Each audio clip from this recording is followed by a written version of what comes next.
Iluminación Megamex, su servidor Antonio Flores. Tengo el gusto de platicar con ustedes un tema que es muy interesante y espero que les agrade. Iluminación en edificios con valor patrimonial. Este es el tema que queremos presentarles este día, donde vamos a dar un recorrido ligero sobre las características que este tema nos implica. ¿Cuáles son los conceptos principales? Iluminación.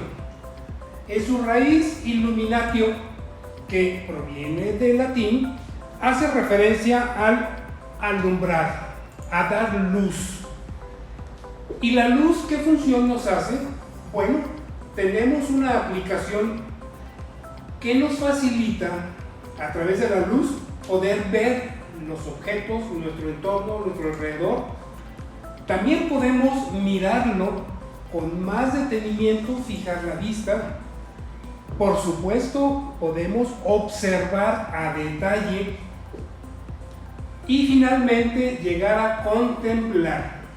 Esta función se mezcla directamente con la iluminación y nos resalta todo nuestro entorno.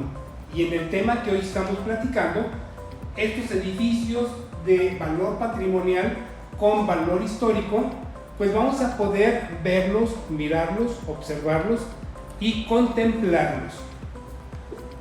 En un recorrido acerca de los conceptos básicos de la luz, vamos a hacer mención que tenemos dos fuentes de luz: las naturales, el sol, y las fuentes de luz artificial, que a través de la evolución hemos ido desarrollando, empezando por el fuego, hasta el día de hoy, que contamos con toda una variedad de fuentes de luz y con mucha tecnología. Con la iluminación también estamos buscando el poder replicar o reproducir lo que le llamamos a ese ciclo circadiano que hace el funcionamiento de la vida en las personas principalmente, cómo regula nuestro organismo, nuestras funciones y establece desarrollo de la vida, incluso hasta ciertos estados de ánimo. Tengo como muestra, bueno, lo que son las fuentes de luz, como hemos ido avanzando de las luces cálidas, ya hemos logrado las luces frías. Cada una tiene una aplicación, tiene un propósito. Nosotros podemos comentar que a través de la luz podemos manifestar y experimentar nuestras emociones, percibir el entorno. Podemos hablar de salud. Una mala iluminación o un exceso de iluminación pueden afectar la salud de las personas. Tenemos entonces también el punto a cuidar, lo que es la visibilidad y el contraste. Buscamos entonces generar ambientes, atmósferas, espacios confortables y hacia los edificios, bueno, poder proporcionar seguridad y bienestar en los objetos a iluminar. Continuando con las bases de iluminación, ustedes saben, tenemos los tipos de iluminación: una luz indirecta, que es a través de ocultar la fuente de luz y que solamente sea la radiación la que llena el espacio de luz. Esto genera ambientes muy confortables. Tenemos la luz directa, como lo podemos ver a través de las fuentes que tengo en este momento iluminándome. Tenemos, aparte de la luz directa, la luz dirigida, y de esta manera podemos ir iluminando los diferentes espacios para crear estos ambientes. Y hablando ya específicamente de nuestro tema, lo que son los edificios, aquí tenemos un ejemplo, espero se pueda proyectar bien. Aquí tenemos el ejemplo con una iluminación que llamamos luz rasante. Esta proviene del piso y nos está generando la iluminación de la fachada. Por supuesto, necesitamos desarrollar y tener cuidados al elegir y diseñar nuestra iluminación, porque necesitamos entonces qué queremos iluminar para definir con qué y qué tipo de fuente vamos a usar. Aquí en el ejemplo tengo, por ejemplo, un muro, la luz rasante, pero tengo algunos elementos del edificio que no se alcanzan a ver por el efecto de la sombra. quiero pensar que quien lo diseñó así lo buscó dar ese efecto que en la noche se vean esas rayas, una de luz y una de sombra. Esto es intencional, se puede jugar con este tipo de iluminación. Aquí tengo una luz indirecta que nos acentúa algunos contrastes arquitectónicos y le da un relieve y le da vida a los objetos, en este caso a los edificios. Y ahora sí vamos a empezar a utilizar la luz como elemento, es decir, nuestra herramienta. La luz tiene que ser dinámica, debe ser motivador hacia el espectador, debe de generar cualquiera de las emociones que nosotros queremos transmitir a través de lo que estamos iluminando.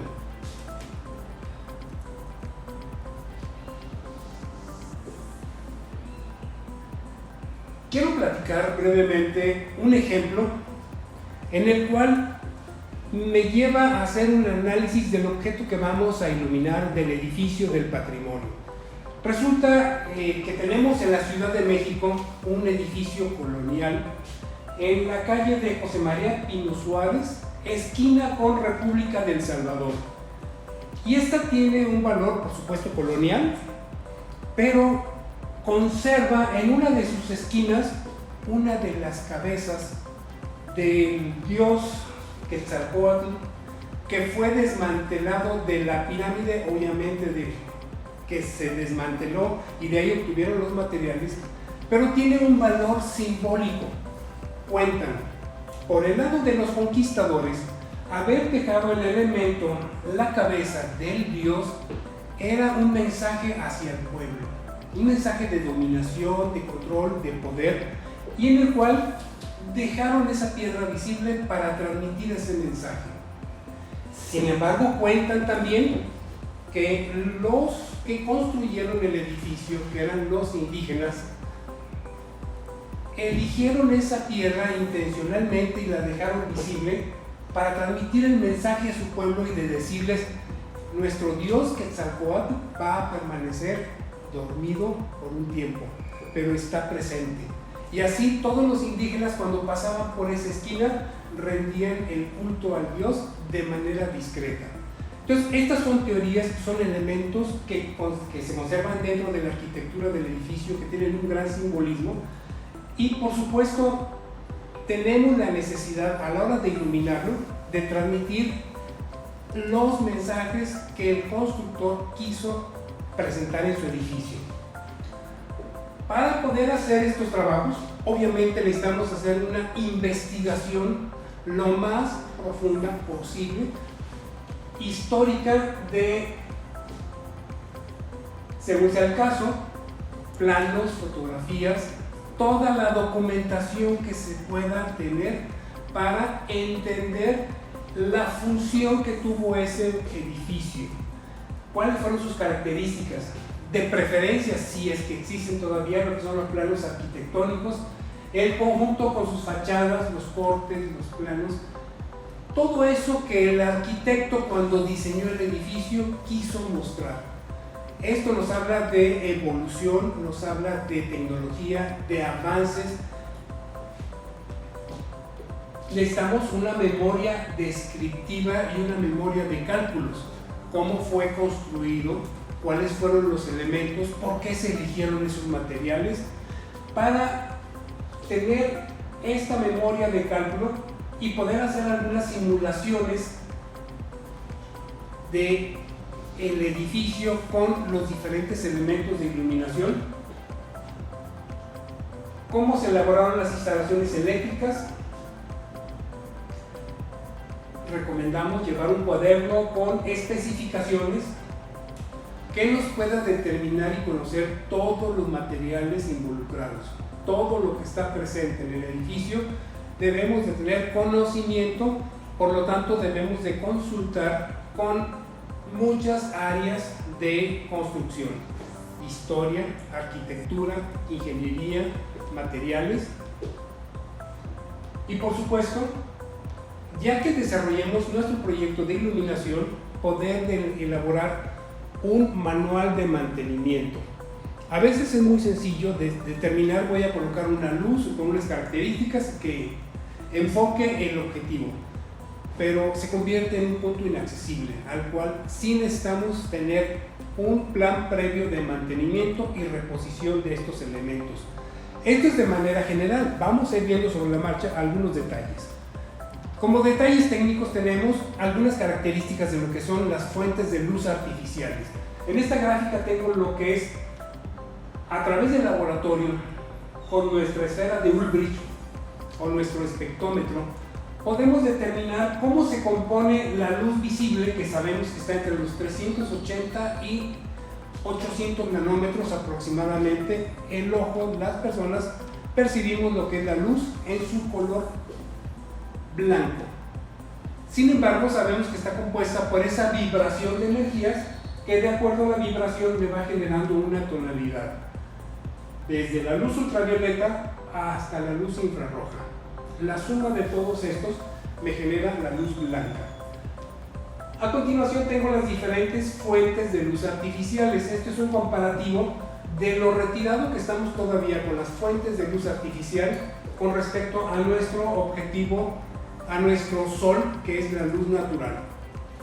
Cada una de las fuentes, la LED, la incandescente, vamos a verlos con detalle. Aquí tengo, por ejemplo, la gráfica que nos presenta el espectrómetro de cómo se compone la luz incandescente. Es una curva, es una rampa uniforme, principalmente cargada con los rayos infrarrojos. Esto también nos genera muchísimo calor, de ahí que tenemos un alto consumo de energía eléctrica. Tenemos los halógenos de alto voltaje, es una gráfica muy similar. Los halógenos, la iluminación, o los conocidos como los D65, son fuentes de origen incandescente, y este es el análisis de la gráfica. Y quiero subrayar porque vamos a analizar que algunos materiales de los que ya vimos en la composición de nuestro edificio son sensibles a algunas de nuestras luces, ultravioleta o infrarrojos, y estos degradan y pueden acelerar el deterioro de un edificio. Por lo tanto, debemos de buscar una fuente de luz que tenga filtros o que esté controlado en sus emisiones, en los extremos principalmente. Repito, ultravioleta e infrarrojo. La luz fluorescente nos presenta gráficas con estas características. Tenemos las de color luz 640, que es la que más color nos presenta. Luz conocida como 840. Y estas son las gráficas que nos presentan, de acuerdo al recubrimiento de los tubos fluorescentes, la emisión de luz o la conversión, porque es una suma de los elementos que contiene la pared del tubo a la hora que es expuesta a este plasma de electrones y nos emite, pero de forma irregular. Una gran ventaja de la luz fluorescente es que tenemos pocas emisiones en infrarrojo. De ahí, cuando se les otorgó el nombre de luces o focos ahorradores, se debe a que no tiene la generación de luz infrarroja. Algunas pocas emisiones de luz ultravioleta, pero algunas habría que analizarlas con detalle porque sí son muy agudas y tienen niveles muy altos. Habría que consultar con el fabricante qué características tiene la fuente de luz. Las luces de metales aditivos conocidos como alta presión, vapor de sodio, vapor de mercurio, halógenos. Tenemos una proyección. El halógeno es el que tiene una curva muy completa. Se ha utilizado durante muchos años como una fuente de iluminación en algunas salas de exhibición por el rico contenido de colores, poca luz ultravioleta, algo de infrarrojo, sin embargo un alto consumo de energía eléctrica. Y así sucesivamente, el halógeno, vapor de sodio, y el vapor de sodio, que le llamamos como profesional, es esa luz amarillenta que hemos visto, se utiliza mucho, se utilizaba en los alumbrados públicos, con una luz principalmente naranja. Y hago hincapié en este luz naranja porque lo que vamos a iluminar debe de reflejar lo más fiel posible y sobre todo de noche las características del edificio. Por lo tanto, si vamos a utilizar una fuente de luz con un color dominante, lo que nos va a reflejar el área iluminada va a ser el color dominante. Ojo con eso. Y por último tenemos las fuentes de luz LED, que nos presentan una curva de distribución más uniforme, una eficiencia mucho mayor a la hora de iluminar. Sin embargo, hay que analizar la producción de luz ultravioleta. Afortunadamente no tenemos la presencia de luz infrarroja. Sí generan calor estas fuentes, pero es poco lo que irradian. Incluso con el LED podemos, dado su composición, obtener directamente una luz roja, una luz verde o una luz azul. Esta es una de las ventajas que el LED de manera natural produce la luz en ese color. Y por supuesto, con la combinación de estos que le llamamos el RGB, podemos hacer toda la combinación de tonos. Aquí tenemos la tecnología LED en las fuentes artificiales y vamos a señalar lo que son las ventajas. Menos emisión de calor, controlado la luz ultravioleta, controlado los infrarrojos, un gran ahorro energético, mayor eficiencia lumínica y se puede disponer de un CRI, un índice de refracción cromática o el índice de reproducción de colores mayor a 80, tomando en cuenta que el 100 es nuestro Sol, nuestro planeta, que nos genera el 100% de rendimiento cromático. Con la tecnología LED nos puede tener una mayor resistencia a golpes y a vibraciones sin tener desgaste, dado que sus componentes son en estado sólido. Y por supuesto, tenemos un menor mantenimiento. Las fuentes de luz, los fabricantes como nosotros, que ofrecemos y recomendamos una vida media, donde establecemos cuál va a ser el periodo de productividad de nuestros productos. ¿Qué es el patrimonio edificado? ¿A qué nos referimos? Bueno, se denomina el conjunto de los bienes y derechos de una persona. Patrimonio, del latín, recibido por la línea paterna, ese es el origen.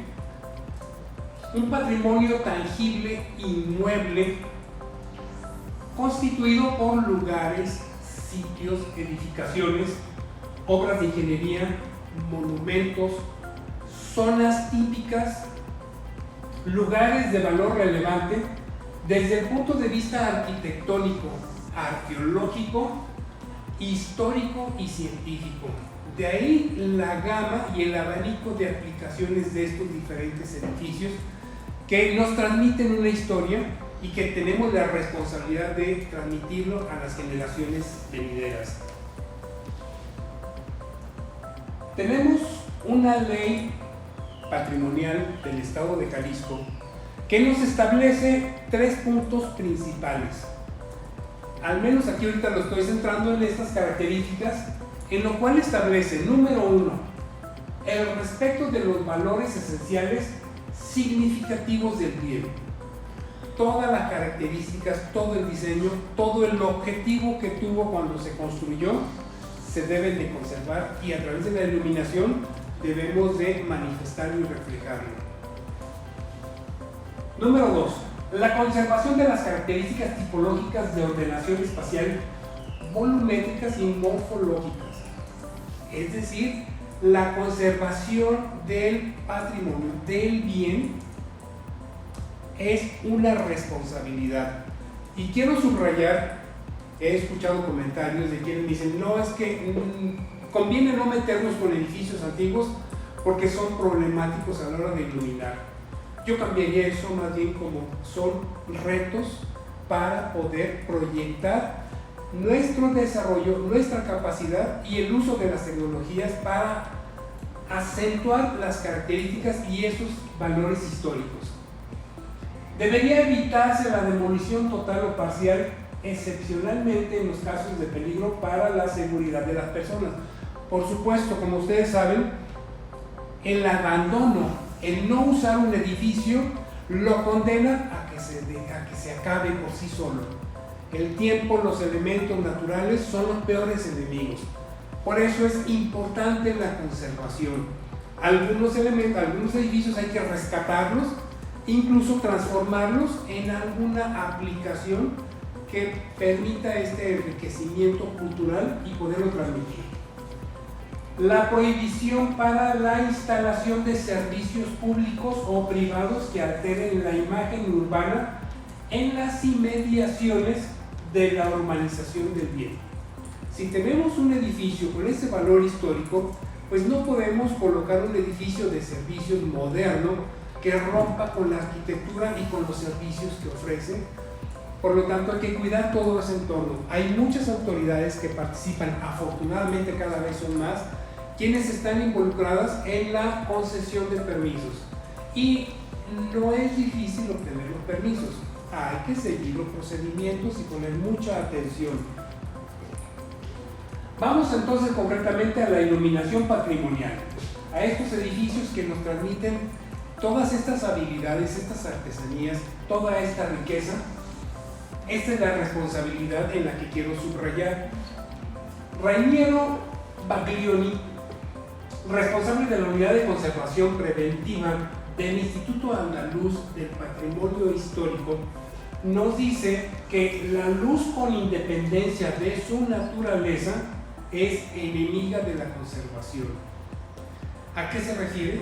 Bueno, la responsabilidad que implica seleccionar la fuente de luz artificial que vamos a utilizar y procurar que no dañe los acabados. De aquí la importancia de entender el funcionamiento tanto del espacio del edificio como del tipo de iluminación que será utilizada. Es esencial, indispensable, para minimizar el grado de daño que la radiación provocará en el inmueble. Veremos más adelante y vamos a comentar cómo la luz dirigida sobre algunos elementos puede acelerar la degradación de algunos materiales. Por eso es que al principio elaboramos un manual y vamos a conocer las características de todos los materiales para prevenir el desgaste o el daño al edificio. Tenemos la iluminación de un monumento, está considerado como parte de la intervención en la conservación y restauración del mismo. Y bueno, tenemos una guía. El documento que engloba el tema, que nos va a servir como una guía, como una herramienta, se llama Criterios Generales de Iluminación para Monumentos Históricos, que es conocida también como la Carta de Tasco.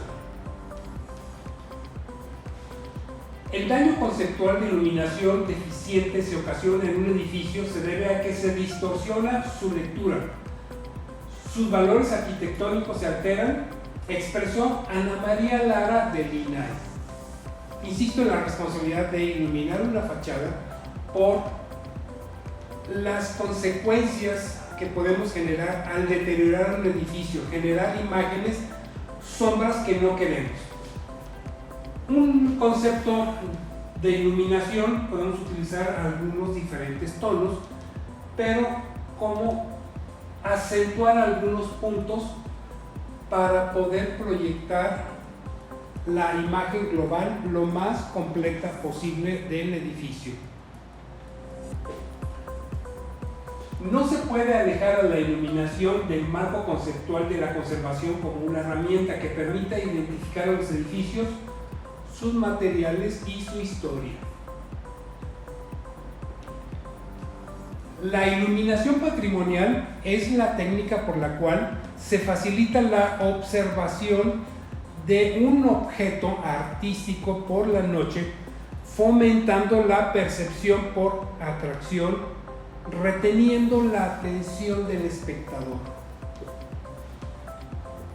Además, pretende realzar los valores arquitectónicos, propone de manifiesto la importancia histórica o incluso ayudar a la conservación a través de la valoración social y cultura de los mismos. No podemos hablar de conservación de patrimonio sin hablar de la necesidad de reapropiación cultural que se necesita para que las personas, al sentirse pertenecientes al espacio, contribuyan a su mantenimiento y lo respeten. Es nuevamente esa responsabilidad de transmitirle a las nuevas generaciones el valor histórico, todas las características posibles a la hora de admirar y observar un edificio con estas características. Nuestra carta de Taxco nos clasifica y nos ayuda a conocer la resistencia de algunos materiales que previamente debimos haber analizado, pero aquí la carta nos dice, vamos a llamarle como R0 a un material insensible, que es el objeto está compuesto por materiales que son permanentes, en los que la sensibilidad a la luz no existe. ¿Qué tenemos?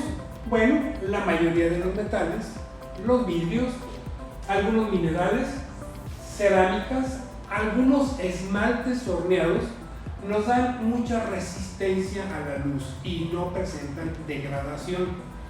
Por lo tanto, podemos iluminarlos con recomendación un máximo de 400 luxes en su superficie. Los acabados, conocidos como R1, que tienen ya una sensibilidad baja, el objeto incluye materiales duraderos que son ligeramente sensibles a la luz. Quiere decir que sí se pueden distorsionar, que sí pueden cambiar de color o ir degradando su textura. Por ejemplo, óleos, algunas pinturas. Sabemos que al estar expuestos a la luz ultravioleta pueden acelerar su degradación, incluso deformar su composición. Tenemos los frescos, tenemos algunos materiales como el cuero sin teñir, algunas maderas, el marfil en algunas esculturas,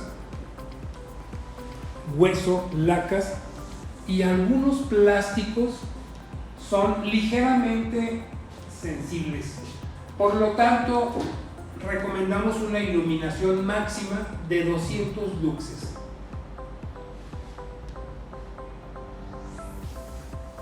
La sensibilidad media, conocida como R2, el objeto incluye materiales inestables que son moderadamente sensibles a la luz. Tenemos algunas vestimentas, trajes, acuarelas, algunos tonos pastel, tapices, grabados, dibujos manuscritos, papel pintado, pintados con pintura aguada, cuadros sin teñir, objetos prehistóricos, muestras botánicas, piel y plumas de aves, materiales orgánicos, que en este caso recomendamos una iluminación máxima de 50 luxes. Por último, nos clasifica en un R3 a los materiales que son de alta sensibilidad, a los que sí les afecta en la presencia de luz y acelera su deterioro. Tenemos pues algunas telas como sedas, algunos colorantes, algunos tonos, por ejemplo color rojo, algunos colores azul, son sumamente sensibles a la presencia de luz. Algunos papeles, algunos periódicos, documentos históricos, y nosotros recomendamos la carta, esta Comisión Internacional de Iluminación, por sus siglas CIE, nos establece iluminar este tipo de documentos con un máximo de 50 luxes y de preferencia que no sean directos, de preferencia que sea una luz global ambiental con 50 luxes como máximo. Para diseñar una iluminación exterior, la identificación y el análisis del edificio, previo estudio que ya hicimos,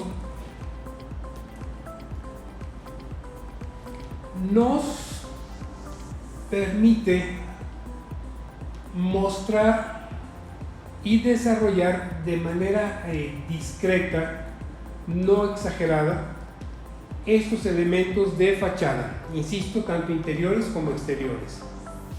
Nuestra carta de tasco, siguiendo con el detalle, recomiendo puedan investigarla, estudiarla a la hora de tener un proyecto con estas características. Nos da una guía sobre cómo iluminar las pilastras, los ángulos de proyección, lo que son las cornisas, las bases, los frontis, las bases de columna o basamentos, algunas torres, cúpulas, etc. Ya con más detalle poder buscar el tipo de fuente, el ángulo, procurando evitar el deslumbramiento y por supuesto que no resalte mucho la fuente de luz. Detalle que quiero subrayar: todos estos elementos, todas estas fuentes de luz, de preferencia tratar de hacerlo menos visible posible, pero tenemos una limitante y una restricción. Tenemos que hacer la identificación y el análisis de las características propias del edificio. Esto nos está llevando a que el proyecto deberá proporcionar al inmueble una iluminación uniforme que permita apreciar toda la unidad, integrar todo el edificio y apreciar o evitar distorsiones tanto parciales como generales. Se debe enfatizar el monumento con relación a su entorno sin contrastes excesivos. Cuidado con el uso de colores, se puede, pero se debe de analizar y consultar con las diferentes autoridades. Evitar pues que se desencadene una competencia, es decir, una escala lumínica que acentúe más una parte que otra del edificio, restar o acentuar más un ingreso, etc. El concepto del proyecto debe de observar un sistema lumínico exento del inmueble. Este es un punto que nos lleva a que nuestras fuentes de luz no deben de estar soportadas o alojadas en el edificio. Recomendamos que se construya una plataforma, que se construyan elementos estructurales, de preferencia que no estén apoyados en el edificio, y si por alguna razón es necesario, debe de consultarse con los expertos de los diferentes departamentos de valor histórico para ver la factibilidad de elaborar este tipo de soportes. Evitar colocar luminarias en fachadas que requieran perforaciones y taladrar. Estrictamente prohibido dañar un elemento histórico. Por supuesto, piedra, madera, cualquiera que fuese el material con el que está construido el edificio.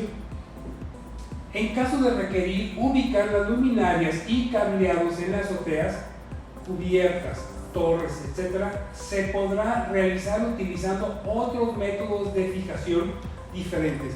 Algunas charolas conductoras sobre la azotea que estén rígidos, que estén firmes, pero que fácilmente se puedan remover sin dañar la estructura y sin dañar el edificio.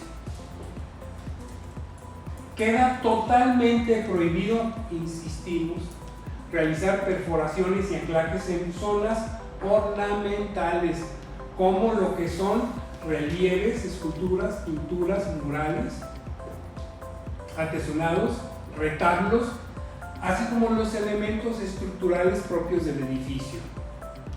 Debemos tener mucho cuidado con eso.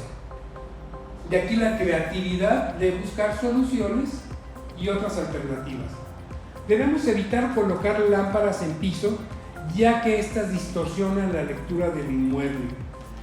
Si nosotros colocamos una lámpara iluminando nuestro rostro de abajo hacia arriba, pues van a resaltar y vamos a tener un rostro deformado, y a la apreciación no nos va a parecer agradable. Sucede lo mismo con los edificios. Y otro de los elementos importantes en algunas lámparas, y esto sí quiero señalarlo en lo que es iluminación Megamex, en las lámparas que van empotradas en el piso, contamos con rejillas antideslumbrantes. Significa que nosotros podemos pasar junto a la fuente de luz a 30 centímetros, voltear a verla y no tener el deslumbramiento. Esto es importante porque podemos provocar accidentes, y un accidente, una caída, un objeto que pueda dañar algún elemento del edificio.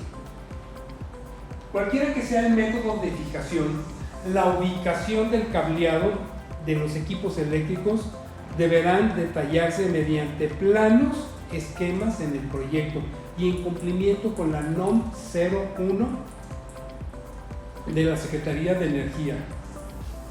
Y además deberá ser supervisado y aprobado por peritos correspondientes. En iluminación exterior, los proyectos de iluminación artificial deberán evitar el efecto residual, denominado contaminación lumínica, mediante el cual gran parte de la luz es emitida al cielo nocturno. Sí es muy agradable ver edificios iluminados, poderlos ver a la distancia, pero tengamos en cuenta también que el exceso genera esta contaminación y todo lo que esto implica, las consecuencias. La instalación debe de diseñarse de forma que la ubicación y el acceso a los diferentes componentes permitan una facilidad en el mantenimiento del sistema, especialmente en las tareas de sustitución de lámparas o de equipos, tableros, pastillas, etc. El proyecto debe de incluir un manual de mantenimiento donde se programe la tarea de mantenimiento en función de las horas útiles de la vida de las lámparas propuestas, instrucciones precisas para su sustitución, manipulación de las luminarias y cualquier otra información que sea necesaria para el correcto funcionamiento del sistema y la seguridad de los operadores. El sistema de iluminación y su componente eléctrico deberá adaptarse estrictamente a la normatividad oficial de seguridad sobre las instalaciones eléctricas, NOM 01, con Secretaría de Energía. Aquí tengo un ejemplo de iluminación de un interior, un retablo.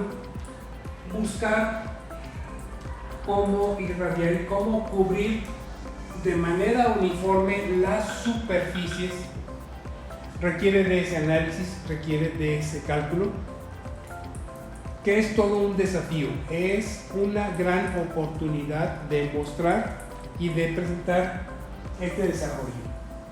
Las fuentes lumínicas no emitan radiación de luz en partículas ultravioleta de entre los 100 y 380 nanómetros de longitud de onda y de infrarrojo de 780 a 1 nanómetro. Debe de estar contenida dentro de ese rango, que es el rango visual para las personas. El concepto de iluminación debe respetar y tomar en cuenta los espacios arquitectónicos y la vocación del inmueble. Continuando, los equipos instalados deben de ser pequeñas dimensiones, con un diseño sencillo, contemporáneo y de alta eficiencia. La luz debe de reproducir los colores existentes correctamente, sin crear falsas reproducciones por medio de la utilización de diferentes temperaturas de colores. Esto es utilizando luces de colores. Ya lo habíamos comentado, esto nos deforma la fachada. Esto le puede restar el valor arquitectónico, hacer una fachada sombría o una fachada sobreiluminada. No debe de ser instalados equipos ni cableados sobre elementos artísticos o estos detalles arquitectónicos. Queda totalmente prohibido nuevamente realizar perforaciones y anclajes en las zonas ornamentales, en esculturas. Considerar el fácil mantenimiento, perdón que esté insistiendo, pero son los conceptos que deben de tenerse presentes a la hora de elaborar un proyecto y un estudio de iluminación para estas fachadas. Quisiera ver algunos ejemplos de aplicación. Es conocido también que muchos de estos edificios antiguos se han convertido en unos espacios funcionales actualizados a operaciones vigentes. Esta imagen me habla de una instalación antigua, de un bodegón convertido en oficina, y estamos utilizando varios elementos de iluminación. Como pueden ver, no sé si se puede apreciar, pero no tocan al edificio, no están anclados al mismo edificio, tienen su propia estructura independiente que soporta lo que es la iluminación. Para algunos exteriores, Iluminación Megamex ha propuesto un tipo de iluminación. Voy a mostrar uno de nuestros productos. Este es un reflector, nosotros le llamamos antivandálico. Es un reflector con cuerpo de aluminio metálico, un lente de policarbonato, que es de los plásticos más resistentes, y en este caso, por la forma que tiene, me da una gran resistencia a lo que son golpes. Le llamamos antivandálico porque podemos golpearlo con un martillo y no vamos a romper el lente. Otra de las funciones que tiene el diseño de Iluminación Megamex en estos reflectores EXL100 es que tenemos dos fuentes de luz en este caso, cada fuente es de 50 watts. Si por alguna razón, por el tiempo, por la degradación de los materiales, llegase a fallar uno, el otro sigue funcionando. De esta manera evitamos que se oscurezca totalmente el área a iluminar y poder hacer su reparación fácilmente. Tenemos acceso independiente a cada una de las fuentes. En la parte trasera contamos con un espacio para alojar los drivers que vienen con protección IP65 a prueba de agua de forma indirecta, no es sumergible, pero puede soportar perfectamente estando encendido una tormenta, una lluvia, sistemas de riego pueden estarlo mojando y no le va a pasar nada al reflector, sumamente resistente. Esta es una de las características que nosotros recomendamos para uso de exteriores. Los tenemos en 50 watts, 100 watts, que es este con dos lentes, 150 con 3 lentes y uno más de 200 watts que es con 4 lentes, que nos pueden ayudar a elaborar estos efectos de iluminación.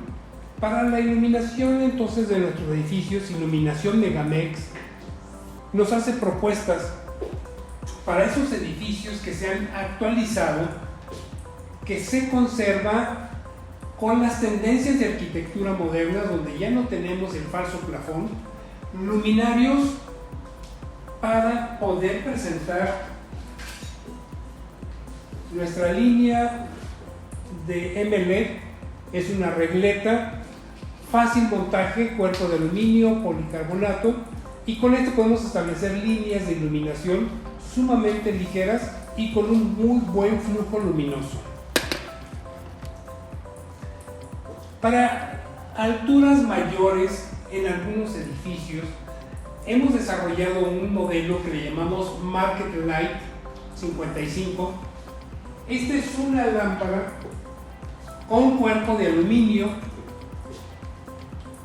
policarbonato en la pantalla, pero que su funcionalidad está en la parte trasera, que no tiene tapa, es intencional, y en la opción cuando utilizamos una línea de luz, es decir, varias lámparas en una sola línea, este mismo espacio puede utilizarse como una charola de conducción para hacer una sola alimentación eléctrica y varias lámparas en el mismo circuito, dándonos la facilidad de poderlas mover con facilidad Su fijación es muy sencilla, es a través de una grapa en acero inoxidable que nos permite suspenderla.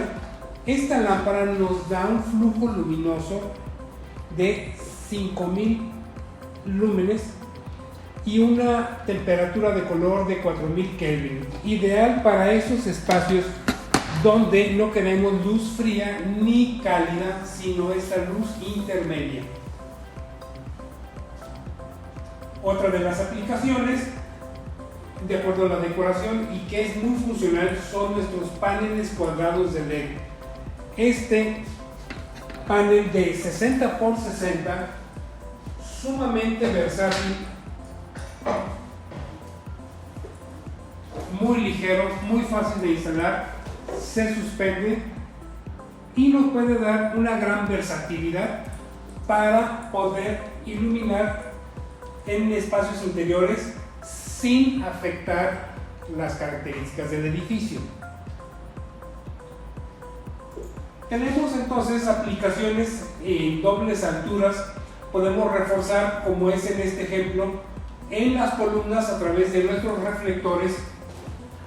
Dependiendo del tamaño, el grosor y la altura, manejamos nuestros reflectores de la familia R, R10, R20, R50, que nos van a proporcionar una luz directa.